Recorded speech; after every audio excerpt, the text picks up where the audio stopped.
This is my last video. It all has to come to this. Hello? Yes? 34. Number 1. Elliot Rodger. Elliot Rodger's name became synonymous with a chilling tragedy in 2014.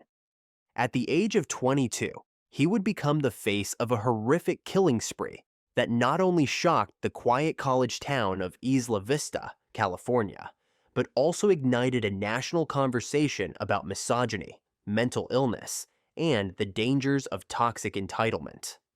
Before the crime, Rodger seemed like an average college student. Born in London to an affluent family, his parents moved to the United States when he was young. Growing up in the Santa Barbara area, he had all the outward signs of a privileged upbringing: a comfortable home, an expensive private education, and an affluent social circle. Yet beneath this surface, Rodger struggled immensely with deep-seated feelings of isolation and rejection. A self-described incel, involuntary celibate, he felt an overwhelming sense of frustration over his inability to attract women, which became the focal point of his life. His experiences in high school and later at the University of California, Santa Barbara, were marked by rejection, loneliness, and bitterness. Rodger's hatred towards women became more pronounced as he grew older. He obsessively documented his thoughts and feelings in a series of YouTube videos and a chilling manifesto. In these videos, he described his intense anger and desire for revenge on those he felt had wronged him, especially women. He blamed women for rejecting him and men for what he perceived as their effortless success with women, which he could not achieve despite his wealth and looks. These views, combined with an untreated mental health disorder, led to an explosive and tragic day in May 2014. On the night of May 23, 2014, Rodger carried out a meticulously planned attack. He began by stabbing 3 people in his apartment: his 2 roommates and a friend. Afterward, he drove to a nearby sorority house where he shot and killed 2 women standing outside. He then drove around Isla Vista, randomly shooting at pedestrians and striking fear in the hearts of the community. The rampage lasted for over 2 hours, ending when Rodger, cornered by police, took his own life. The discovery of Rodger's crime sent shockwaves throughout the nation. His manifesto, found after his death, revealed the depths of his rage and misogyny. His chilling last words, "I will show the world that I am someone worthy of admiration," underscored the deadly mix of entitlement and frustration that fueled his actions. The investigation that followed painted a troubling picture of a young man lost in a world of his own delusions, where blame for his failures was placed squarely on others, especially women. His parents, who had been concerned about his behavior and tried to intervene by contacting authorities, were devastated by the events. Rodger's case raised difficult questions about mental illness, online radicalization, and the broader societal issues of misogyny and violence. His actions led to an outcry for better mental health care, particularly for young men who may be at risk of falling into extremist ideologies. The legal system, however, did not come into play with this case, as Rodger took his life before he could stand a trial. In the wake of the massacre, many discussions centered on the increasing number of mass shootings and the alarming rise in incidents involving men driven by feelings of entitlement to women's affection. The incident further ignited debates on how society views issues like mental illness, gender, and entitlement. The legacy of the Isla Vista shooting, for better or worse, remains a stark reminder of how toxic ideologies can manifest in violence and the catastrophic consequences that can follow. Number 2. Adam Lanza. Adam Lanza's name is forever linked to one of the most devastating school shootings in U.S. history, a tragedy that unfolded on December 14, 2012, at Sandy Hook Elementary School in Newtown, Connecticut. Lanza's horrific actions that day would claim the lives of 26 innocent people, including 20 children between the ages of 6 and 7, and 6 adult staff members. Before the crime, Adam Lanza was an intensely troubled young man, an enigma to those who knew him. Born in 1992, Lanza was raised in a family that appeared outwardly normal. His mother, Nancy Lanza, was a well-regarded woman in the community, and his father, Peter Lanza, worked as an executive in the corporate world. However, beneath this seemingly stable surface, Adam struggled with deep psychological issues. He was known to be socially withdrawn, and as a child, he exhibited signs of developmental delays and behavioral problems. He was diagnosed with Asperger's syndrome, a condition on the autism spectrum, which may have contributed to his isolation and difficulty with social interactions. However, it was clear that his issues went far beyond Asperger's, as he displayed symptoms of severe mental illness, including obsessive behaviors, anxiety, and an apparent lack of empathy. Adam's childhood was marked by a growing detachment from others. He was a reclusive figure in high school, avoiding contact with peers and remaining largely invisible in his community. His academic performance, once promising, began to deteriorate, and he withdrew further from the outside world. Those who interacted with him described him as an extremely shy, quiet young man, though his behavior was often unsettling. His interactions were limited to his immediate family, and he rarely left the house. As he entered his late teens and early 20s, his mental health seemed to worsen, though he continued to live with his mother in their secluded home. In the months leading up to the shooting, Adam's mental state appeared to decline further. He had little to no social interaction outside of his mother, and his behavior became more erratic. Nancy, who had been the one to care for him and manage his life, began to express concern to those around her about his worsening condition. Despite this, Adam was never formally diagnosed with a specific mental illness like schizophrenia or psychosis, though many professionals believe that he likely had a severe untreated mental health disorder. On the morning of December 14, 2012, Adam Lanza's mental instability culminated in one of the deadliest school shootings in American history. Armed with his mother's legally purchased Bushmaster XM15E2S rifle, a shotgun, and a Glock 20 pistol, Adam killed his mother at their home before driving to Sandy Hook Elementary School. Upon arrival, he forced his way into the school and began his rampage.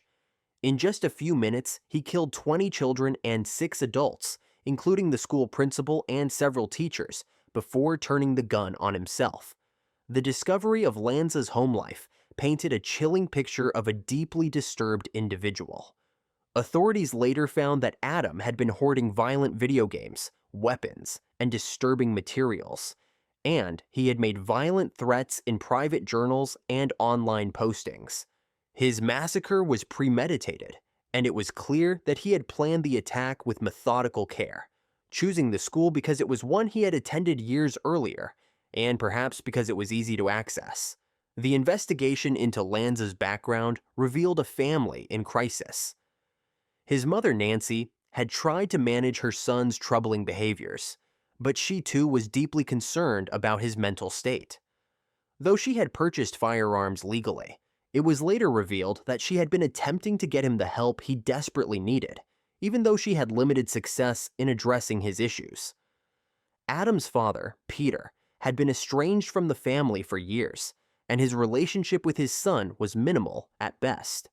The legal process surrounding Adam Lanza's crime was somewhat unusual because Lanza took his own life before he could face any form of legal proceedings. His suicide meant that the justice system could not hold him accountable, leaving many to wrestle with the unanswered question of why he carried out the massacre. In the wake of the tragedy, the Sandy Hook shooting became a focal point for debates on gun control, mental health, and school safety in the United States. Families of the victims, along with activists and lawmakers, have advocated for stricter gun laws and greater access to mental health care in response to Lanza's rampage. Despite the nationwide outcry for change, there remains deep division over how best to prevent future tragedies like the one in Sandy Hook.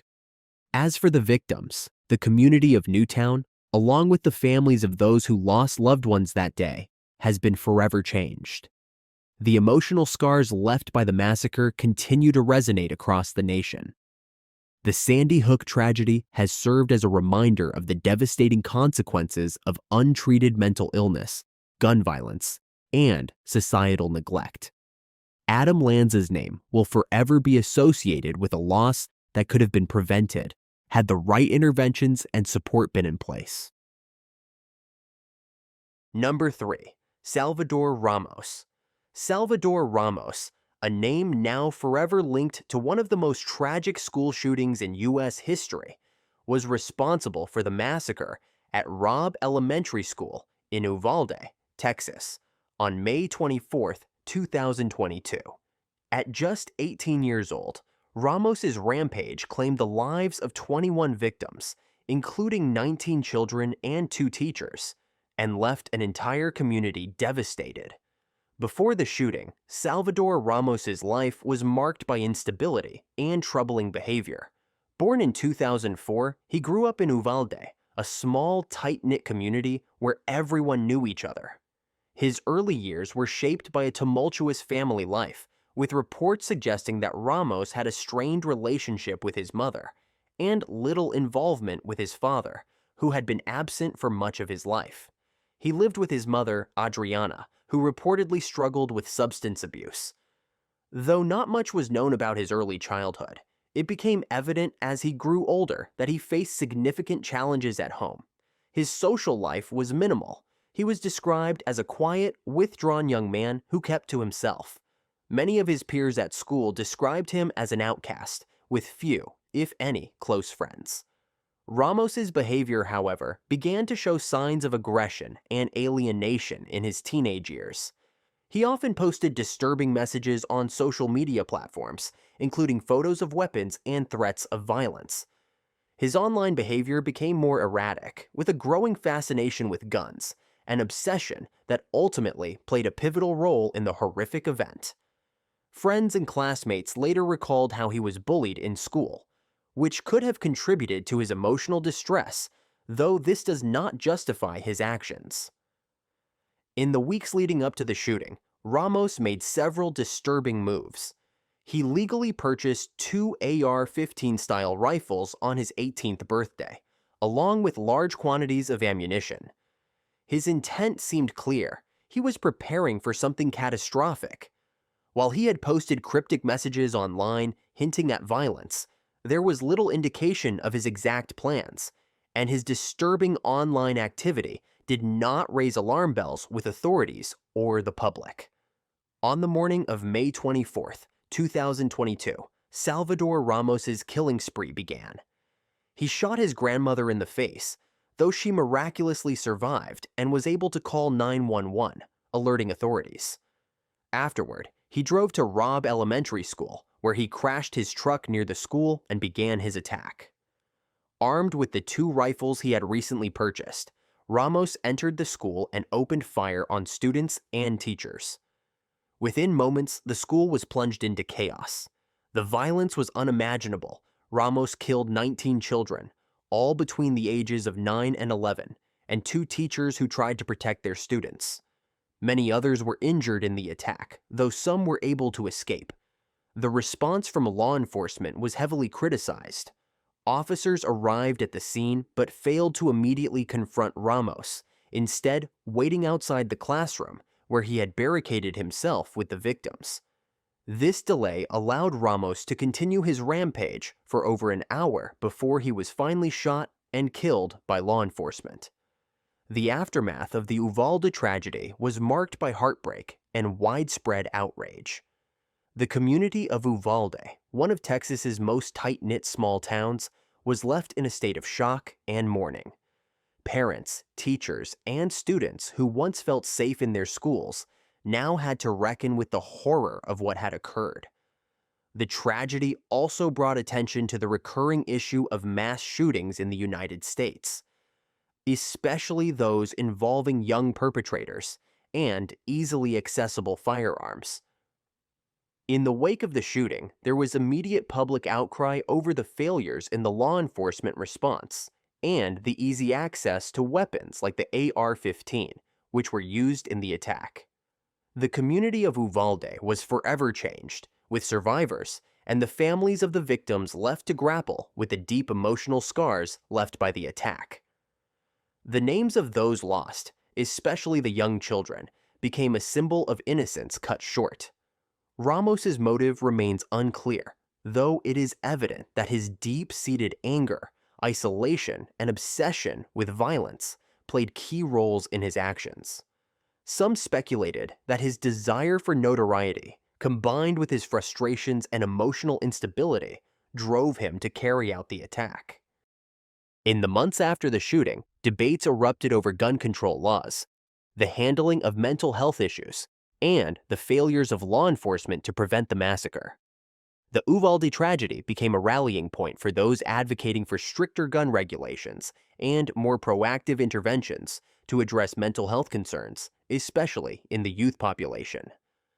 Ramos's name, much like those of other mass shooters, became a tragic symbol of how a combination of personal turmoil, societal neglect, and easy access to firearms can result in catastrophic violence. As of now, the people of Uvalde continue to mourn, and the tragedy serves as a grim reminder of the urgency required to address the systemic issues contributing to gun violence and the safety of children in schools. The horrific actions of Salvador Ramos left behind a legacy of pain that will forever be imprinted on the hearts of those affected by the tragedy. Number 4. Seung-Hui Cho.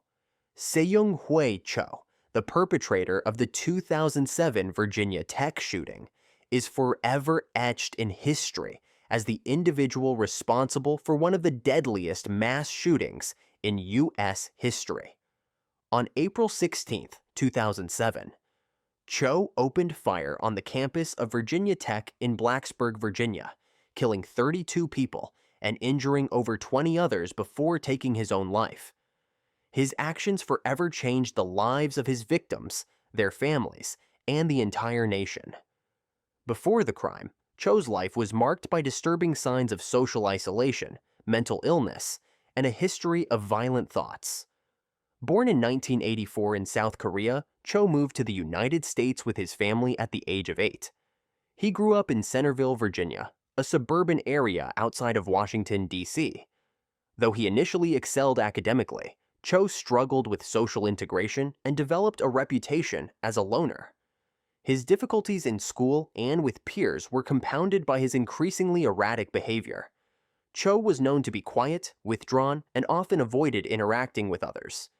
His classmates recalled that he would often stare blankly and had an unsettling, disconcerting presence. As Cho entered high school, his mental health issues became more pronounced.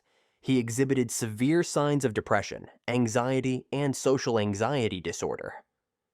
His behavior grew more alarming, and he began to make violent and disturbing statements in his writings and interactions. Teachers and peers found him to be an emotionally distant, deeply troubled young man. At one point during high school, he was reported to have written a violent play that concerned his teachers and led to a referral for psychological evaluation. However, Cho was never institutionalized or properly treated for his issues. He was known to harbor dark fantasies and a sense of resentment toward society, particularly women. Cho's descent into deeper psychological turmoil continued during his time at Virginia Tech, where he was enrolled as an undergraduate student. His social isolation worsened, and his academic performance began to suffer.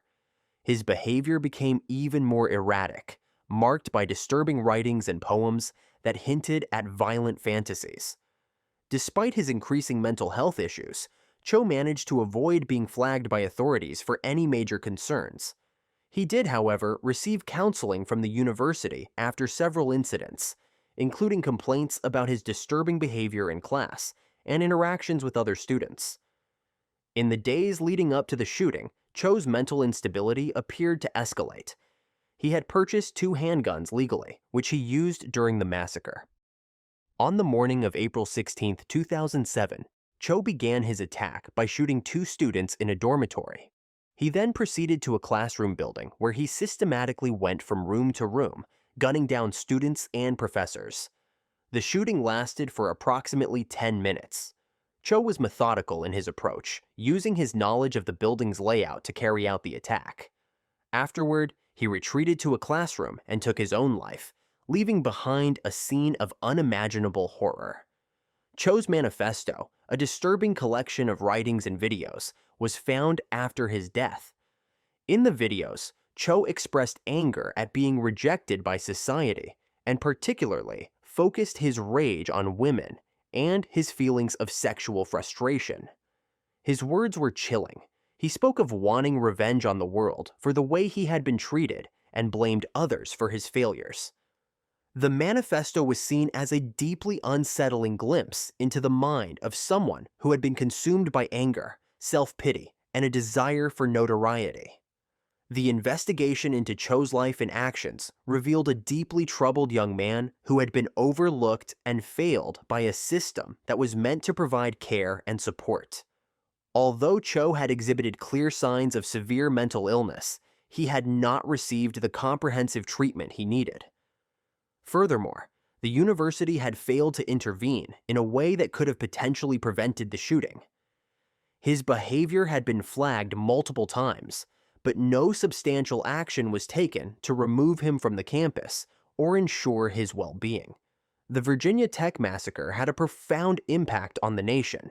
It brought the issues of mental health care, gun access, and campus safety to the forefront of public debate. In the aftermath, calls for greater screening of individuals purchasing firearms, as well as better access to mental health treatment, grew louder. The tragedy also spurred legislation that sought to close gaps in background checks and improve the identification of individuals who may pose a threat to themselves or others. Cho's name has become synonymous with the horror of school shootings, and his actions served as a grim reminder of the potential consequences of untreated mental illness and the failure of systems meant to detect and address these issues. His legacy, like that of other mass shooters, serves as a painful reminder of how social isolation, unchecked rage, and easy access to weapons can combine to produce tragic results. The victims of the Virginia Tech shooting will never be forgotten, and the reverberations of the tragedy continue to shape discussions about gun violence, mental health, and school safety in America. Number 5. 1L Go. 1L Go, the perpetrator of the 2012 Oikos University shooting in Oakland, California, left a devastating mark on the community when he opened fire on the campus of the small private Christian college. On April 2, 2012, Go killed 7 people and injured 3 others in a senseless and brutal rampage. His actions shocked the nation and brought attention to the personal grievances, mental health issues, and tragic circumstances that contributed to the attack.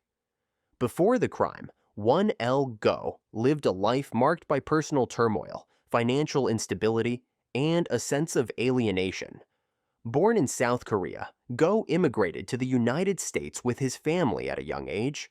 He grew up in the San Francisco Bay Area, where he attended public schools and eventually enrolled in Oikos University, a small institution offering degrees in nursing, theology, and music. Go was known to be a quiet and introverted student with few friends and a troubled academic history. His life, from an early age, was defined by struggles with mental health, isolation, and personal failure. Go's experience at Oikos University was marked by a sense of resentment and frustration. He had enrolled in the nursing program, but his academic performance was less than stellar, and he failed multiple classes. Over time, Go's discontent with his life and his academic failure began to fester. His sense of isolation grew as he struggled to meet expectations and felt like he did not fit in with others. Go's deepening sense of anger was compounded by a series of personal setbacks, including financial difficulties and his perception of being wronged by those around him. It was during this period of deepening frustration that Go began to harbor violent thoughts. In the months leading up to the shooting, Go's mental health issues were becoming more pronounced. He exhibited signs of depression, social anxiety, and a profound sense of hopelessness. He expressed anger toward the school and its faculty for his academic struggles, and was particularly upset with one professor who had been critical of his work. Go's sense of being wronged became a powerful motivator for the attack that was to follow. He had also been in therapy for a time, but there were concerns that his mental health was not adequately addressed. His feelings of rejection and failure, combined with a growing resentment toward others, ultimately led him to plan a violent act of revenge. On April 2, 2012, Go arrived at Oikos University armed with a .45 caliber handgun. He entered the school and opened fire in a classroom filled with students and staff. His first victim was a school administrator, followed by a series of violent shootings in various classrooms. Go shot students in the head at point-blank range, showing a chilling determination to kill. In total, he murdered 7 people and wounded 3 others before fleeing the scene in a car. Police were able to apprehend him later that day after a brief pursuit, and he was arrested without incident. In the aftermath of the shooting, the investigation into Go's background revealed a deeply troubled individual who had been consumed by feelings of anger, resentment, and hopelessness. His actions were not the result of a spontaneous outburst, but rather a premeditated plan born from a combination of personal grievances and unchecked mental illness. Go's decision to target Oikos University, where he had experienced failure and frustration, seemed to be driven by his belief that the institution and its staff had played a key role in his perceived downfall. During his trial, Go's defense team argued that he suffered from significant mental health issues at the time of the shooting. They pointed to his history of depression, anxiety, and delusional thinking as evidence of his diminished capacity to understand the full consequences of his actions. Go was eventually found guilty of 7 counts of murder and 3 counts of attempted murder. He was sentenced to life in prison without the possibility of parole. The Oikos University shooting sent shockwaves through the Bay Area and the wider nation, reigniting debates on mental health care, gun control, and campus safety.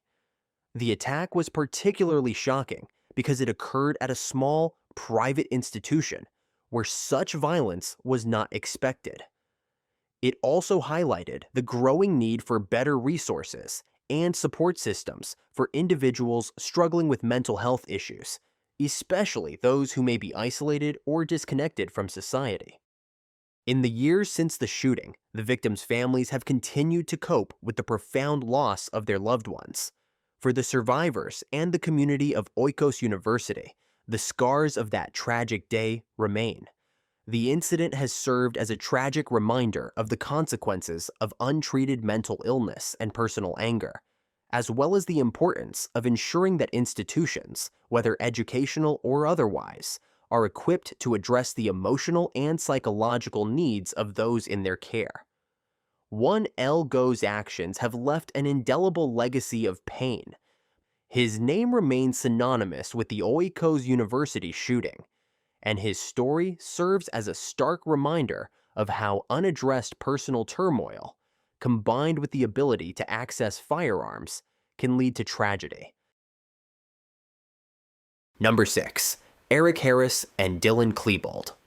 Eric Harris and Dylan Klebold are remembered as the perpetrators of the 1999 Columbine High School shooting in Littleton, Colorado, a massacre that shocked the world and became one of the deadliest school shootings in U.S. history.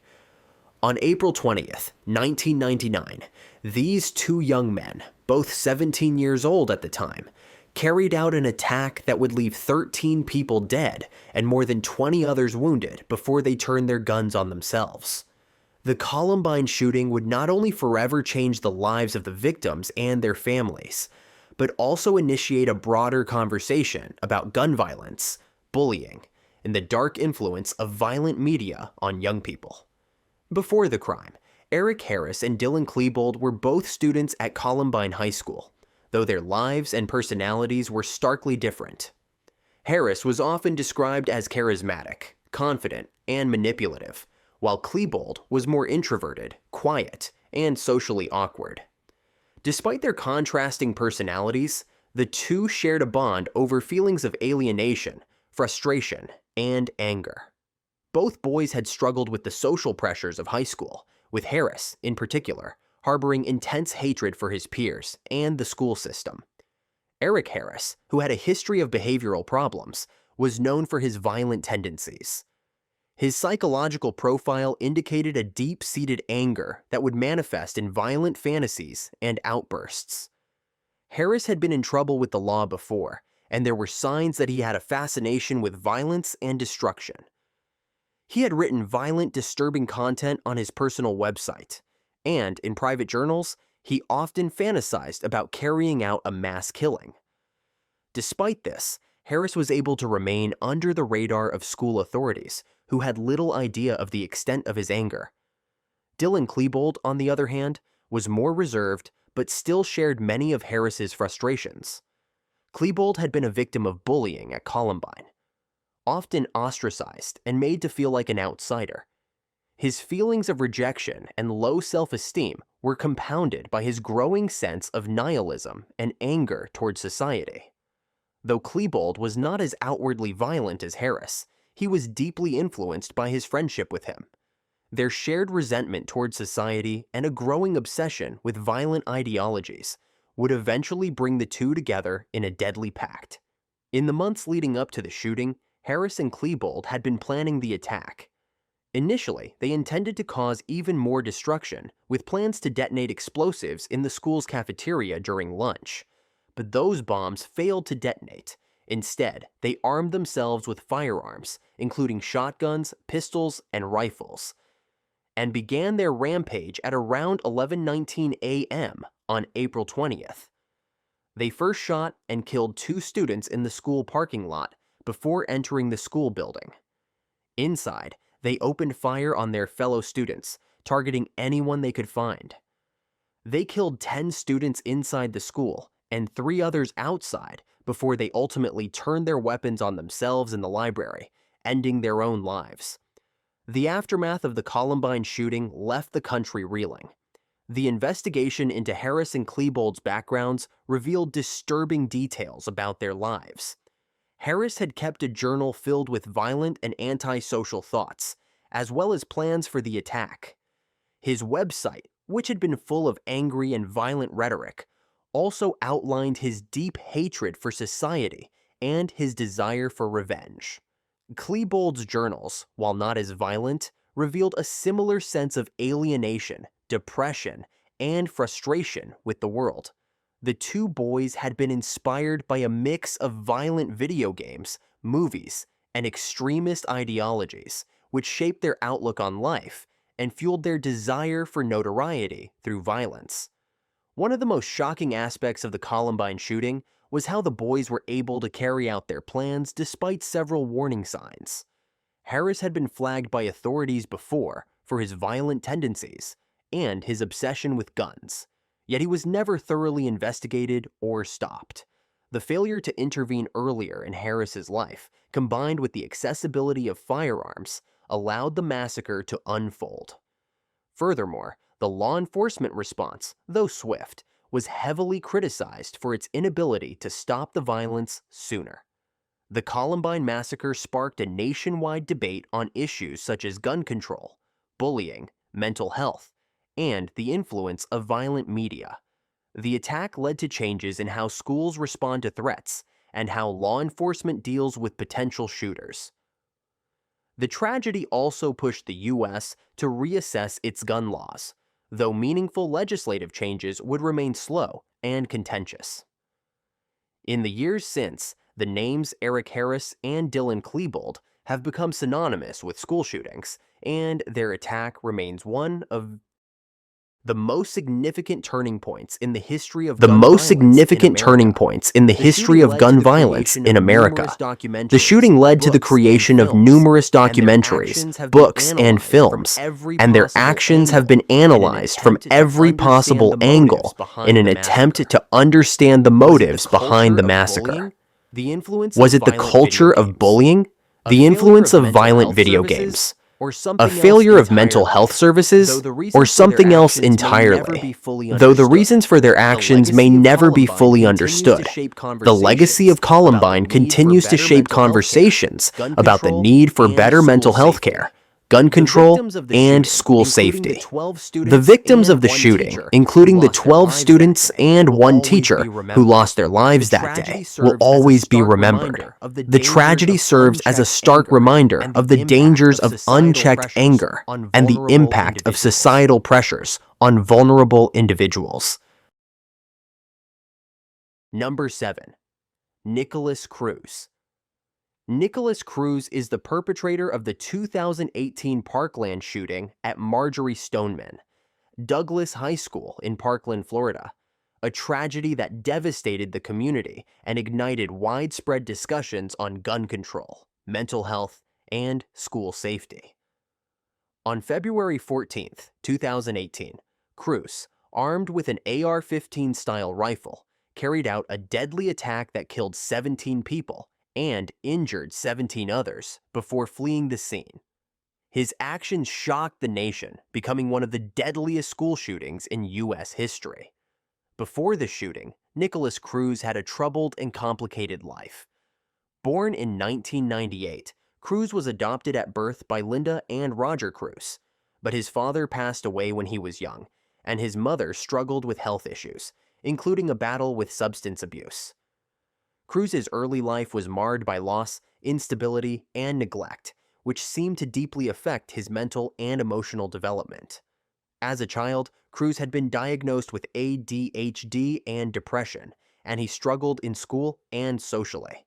Despite this, he was never given significant help to manage his mental health issues, and his family life was increasingly turbulent. As Cruz entered his teenage years, his emotional difficulties and behavioral problems grew more severe. He was expelled from the high school he initially attended for violent behavior, and he was later transferred to Marjorie Stoneman Douglas High School. His classmates recalled him as a loner, someone who was often the subject of bullying, which may have fueled his feelings of anger and isolation. He frequently expressed violent fantasies, and many reports surfaced about his disturbing behavior. Cruz was known to have a fascination with guns and was often seen posting threatening messages on social media, where he openly discussed his desire to commit acts of violence. One of his most chilling posts included the statement, "I am going to be a professional school shooter." Despite these warning signs, Cruz's behavior went largely unchecked. He was briefly monitored by mental health professionals, but no substantial intervention was made. His ability to legally purchase the AR-15 rifle he used in the shooting in 2017 raised serious concerns about the ease with which individuals with histories of violence and mental illness can acquire firearms.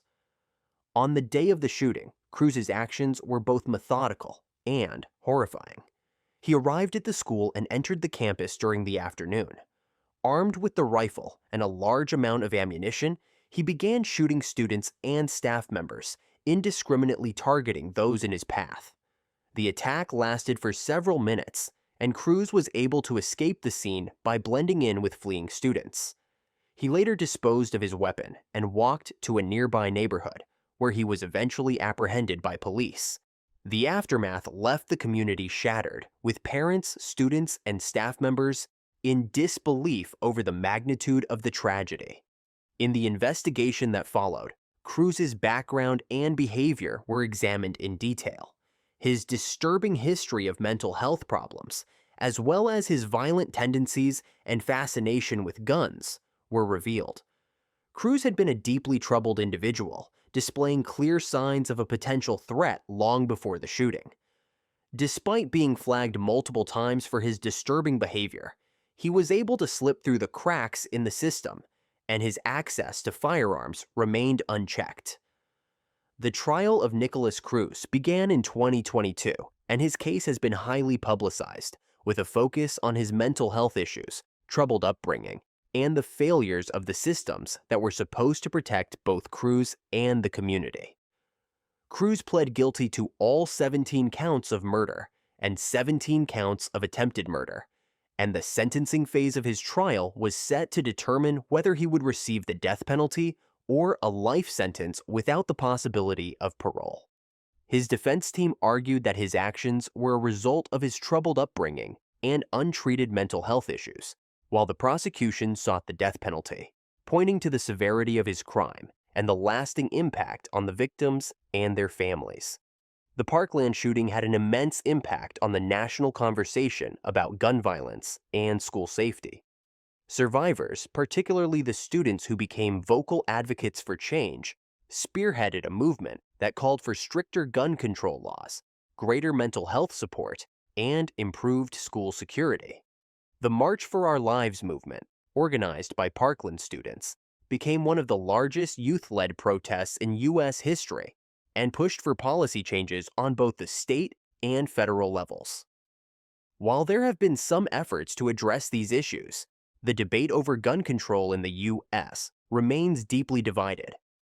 Nikolas Cruz's name is now synonymous with the tragedy at Marjory Stoneman Douglas High School, and the legacy of the shooting has shaped the ongoing. At one point, he declared, "I wish I killed more of those motherfuckers," and chillingly promised, "I will break out soon and I will kill more." The courtroom, filled with the victims' families, was a tense and volatile environment. Bracamontes' defense team even openly admitted that he was responsible for the deaths of both officers, unable to argue against his blatant confessions. When the jury delivered the verdict of guilty of first. Number 8. Patrick Purdy. Patrick Purdy is remembered as the perpetrator of the 1989 Cleveland Elementary School shooting in Stockton, California, a tragic event that left 5 children dead and injured 30 others. On January 17, 1989, Purdy, a 26-year-old man with a history of mental health issues and violent tendencies, opened fire on a group of children during their lunch break, forever changing the community and sparking conversations about gun violence, mental health, and school safety in the United States. Before the crime, Patrick Purdy's life had been marked by instability, alienation, and a sense of disillusionment. Born in 1962 in the Midwest, Purdy was the product of a troubled upbringing. His parents divorced when he was young, and he spent much of his childhood in foster care, moving between homes and enduring abuse. As he grew older, Purdy struggled with various psychological issues, including depression, and was described by some who knew him as withdrawn and socially awkward. His early adult life was marked by a series of failed jobs, and he had a history of being a loner with little direction. Purdy had a difficult relationship with both his family and society, and his mental health deteriorated over time. He was diagnosed with paranoid schizophrenia, but his condition was not properly managed. His obsession with various conspiracy theories and hatred of minorities and authority figures, particularly African Americans, became more pronounced in the years leading up to the attack. Despite his mental health struggles, Purdy was able to legally obtain the weapons he used in the shooting, including an assault rifle, which he had purchased months before the attack. In the months before the shooting, Purdy had expressed violent and racist sentiments, often ranting about his anger towards different racial and ethnic groups. He was also known to harbor resentment toward the United States government, which he believed was responsible for his problems. His obsession with violence and his growing sense of alienation culminated in the devastating attack on January 17, 1989. On that fateful day, Purdy drove to Cleveland Elementary School in Stockton, where he had once attended classes as a child. At around 1 p.m. during the school's lunch break, he parked his car outside the schoolyard, got out with his semi-automatic rifle, and began firing at children and teachers. He targeted a group of children who were outside playing aiming his gun at them from behind a chain-link fence. Within moments, 5 children were killed and 30 others were injured, many of them severely. After the shooting, Purdy turned the gun on himself, taking his own life. The aftermath of the Cleveland elementary school shooting was one of horror and confusion.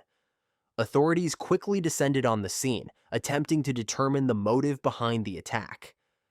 Investigators uncovered disturbing evidence of Purdy's deep-seated hatred and mental illness. In addition to his violent rants, Purdy had left behind a notebook that detailed his feelings of anger and resentment towards society, revealing a man consumed by delusions and hatred. He had specifically chosen to target young children, perhaps because of their perceived innocence and vulnerability. The shooting was particularly shocking because it occurred at an elementary school, a place typically associated with safety and security. The randomness of the attack, along with the brutality of Purdy's actions, sent shockwaves through the community and the nation. The victims, all young children, became a symbol of the horrors of gun violence, particularly in schools.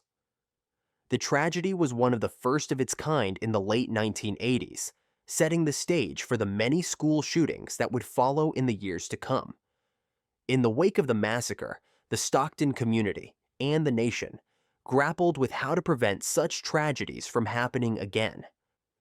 The shooting raised questions about gun control laws, particularly regarding the accessibility of assault weapons and the failure of mental health systems to properly address the needs of individuals like Purdy, whose condition had been ignored.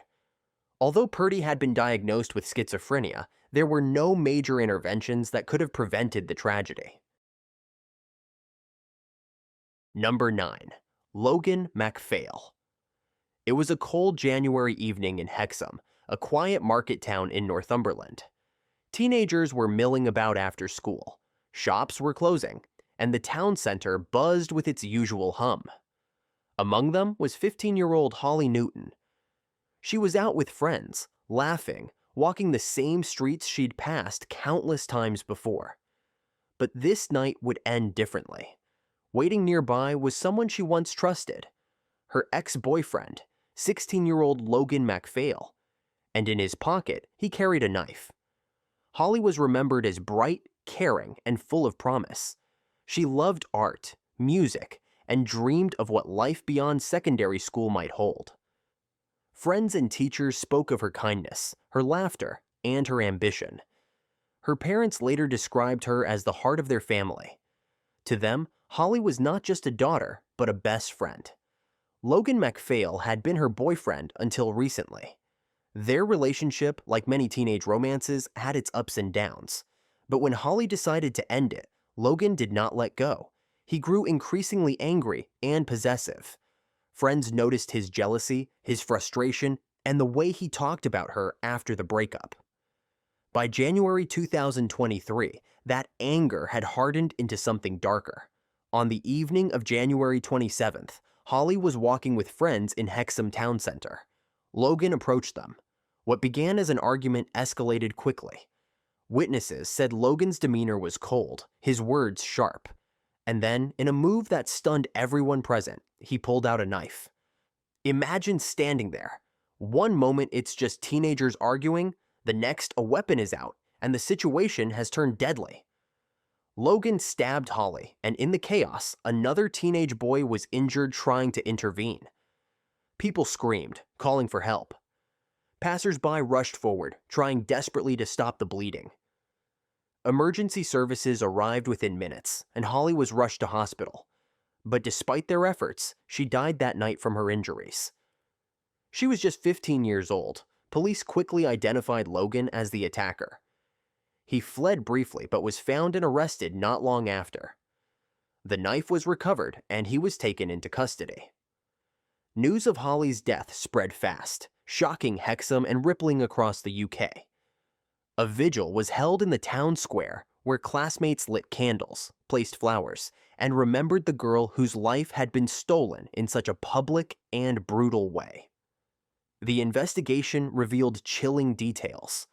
Logan had carried the knife deliberately. Messages and behavior leading up to the attack showed his anger over the breakup. Prosecutors later said this was not a sudden loss of control, but a planned act of violence. He had left home that day with the weapon and the intention to confront Holly. The trial began in 2024. By then, Logan had turned 17. Prosecutors outlined how he had stalked Holly in the days before the stabbing, waiting for the chance to confront her.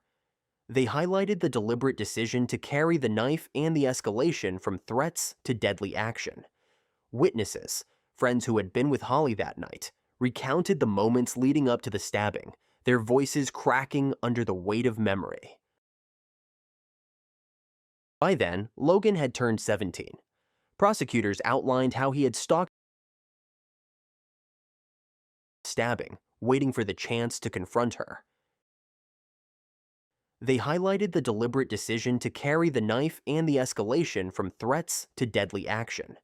Witnesses, friends who had been with Holly that night, recounted the moments leading up to the stabbing, their voices cracking under the weight of memory. By then, Logan had turned 17. Prosecutors outlined how he had stalked stabbing, waiting for the chance to confront her. They highlighted the deliberate decision to carry the knife and the escalation from threats to deadly action. Witnesses, friends who had been with Holly that night, recounted the moments leading up to the stabbing, their voices cracking under the weight of memory. By then, Logan had turned 17. Prosecutors outlined how he had stalked stabbing, waiting for the chance to confront her. They highlighted the deliberate decision to carry the knife and the escalation from threats to deadly action. The defense argued that Logan was still a child, immature, and overwhelmed by emotions he couldn't manage. They claimed the attack was spontaneous, the tragic result of a heated teenage argument. But the jury saw otherwise. In November 2024, Logan MacPhail was convicted. The judge handed him a life sentence with a minimum of 17 years before parole could be considered. That means Logan will spend his entire youth and much of his adulthood in prison. He will be in his 30s before the possibility of release is even raised. For Holly's family, the sentencing provided accountability, but not closure. They spoke in court of the hole left in their lives, of birthdays and milestones that would forever pass without her. Her school community remembered her with memorials, murals, and tributes, determined to keep her spirit alive. For them, Holly will always be the girl with a ready smile, full of dreams never realized. And so, the story circles back to a January evening in Hexham. A teenage breakup, the kind of thing that happens every day, became the catalyst for violence. One teenager is gone, another spends his life behind bars, and a community is left carrying the weight of a loss that should never have happened. The lingering question is as simple as it is painful. Number 10. Stephen Kazmierczak. Stephen Kazmierczak is remembered as the perpetrator of the 2008 Northern Illinois University shooting in DeKalb, Illinois, where he killed 5 people and injured 21 others before taking his own life. The attack, which took place on February 14, 2008, was both a horrific and shocking event, particularly because it occurred in a public setting, a lecture hall during a class on the first day of a new semester. Kazmierczak's actions would spark national discussions about mental illness, gun control, and campus safety, as his life and the events leading up to the shooting seemed to paint a disturbing portrait of an individual in deep emotional and psychological crisis.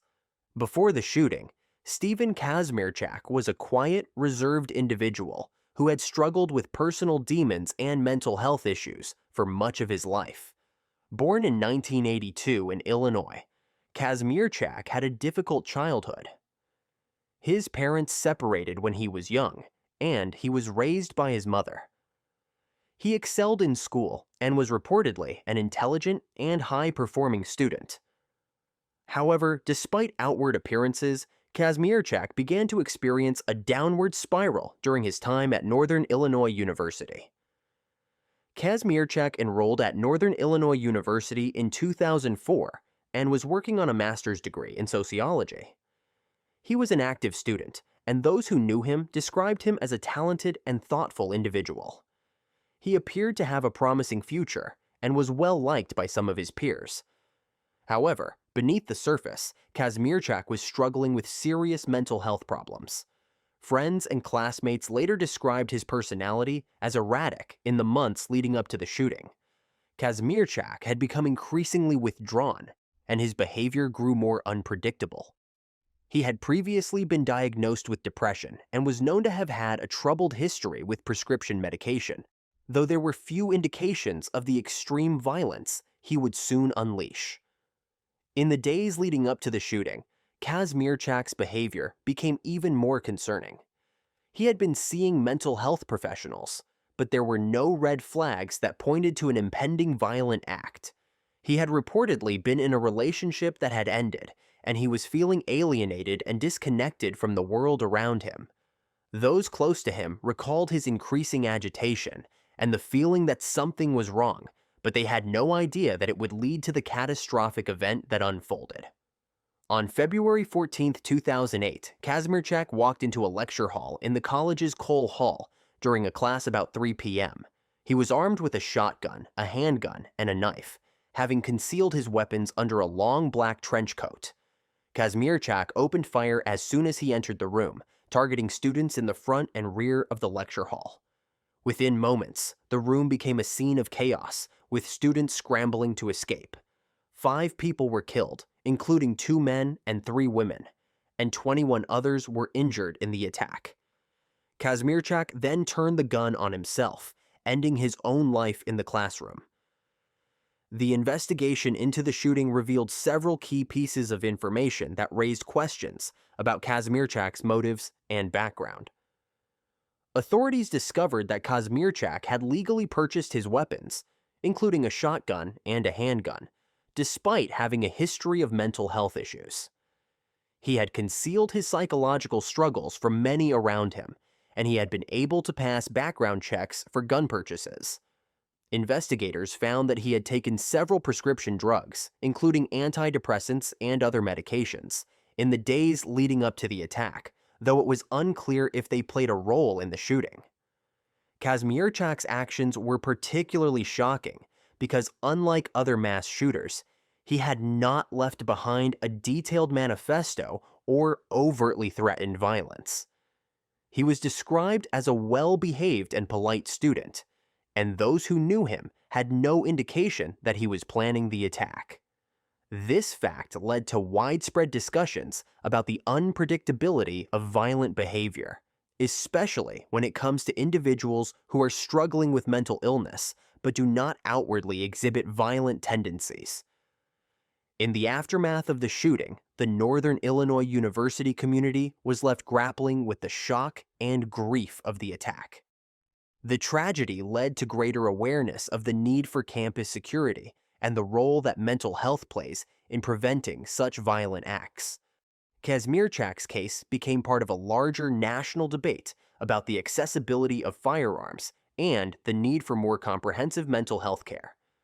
It also raised questions about the effectiveness of background checks and whether more should be done to ensure that people with mental health conditions are not able to access firearms. Kazmierczak's actions, though devastating, were also a stark reminder of how untreated mental illness and personal turmoil can lead to violent outcomes, particularly when the individual in question feels socially isolated, disconnected, and alienated from society. His case highlighted the complex nature of school shootings, where the motives can be difficult to discern and where warning signs are often missed or misunderstood. The shooting at Northern Illinois University left an indelible mark on the community, and the victims who lost their lives, along with those who survived, continue to bear the emotional scars of that day. The tragedy also stands as part of a broader and tragic pattern of mass shootings that have become a frequent occurrence in the United States. Stephen Kazmierczak's name will forever be linked to the horrific events of February 14, 2008, and his story serves as a painful reminder of the importance of addressing mental health issues and ensuring that individuals struggling with mental illness receive the care and attention they need.